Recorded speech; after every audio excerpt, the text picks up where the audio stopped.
To answer the question, we must revert to the late 1500s, when the British Empire, consisting of Ireland and England, launched its first colonial venture into the Americas. By 1607, Captain John Smith founded the first permanent British settlement in Jamestown, Virginia. From there, the British Empire in the Americas spread along the eastern seaboard to include the colonies of Massachusetts, New Jersey, New York, Connecticut, Rhode Island, New Hampshire, Pennsylvania, Virginia, North Carolina, South Carolina, Maryland, Delaware, and Georgia. In 1740, the American population reached 1 million people. However, troubles started to arise in the region of Upper Ohio.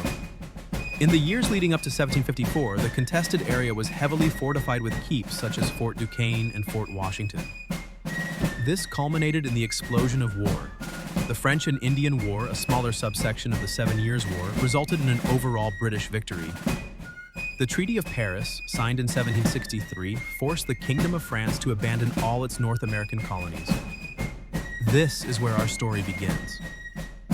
Following the Treaty of Paris, the British Parliament passed the Proclamation of 1763, disallowing American colonists from crossing the aptly named Proclamation Line. This act was passed due to the British government's inability to arrest Native American insurgencies.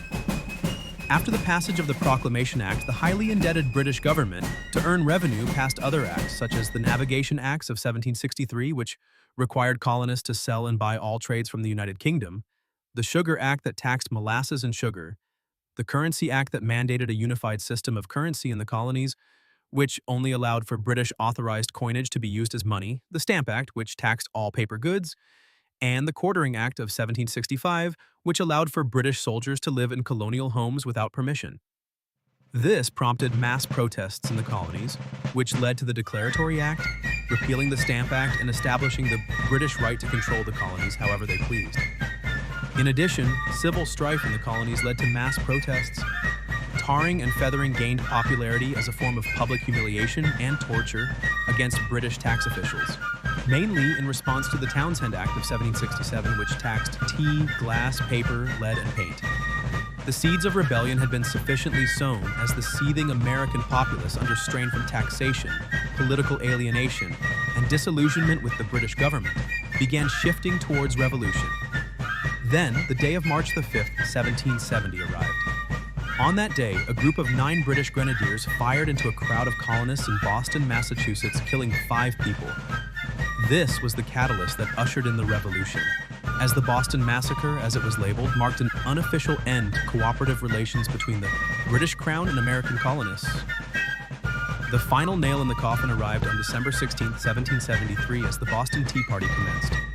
On that day, a group of colonists, disguised as Mohawk Native Americans, boarded a ship owned by the British East India Company and destroyed 342 chests of tea. One thing led to another.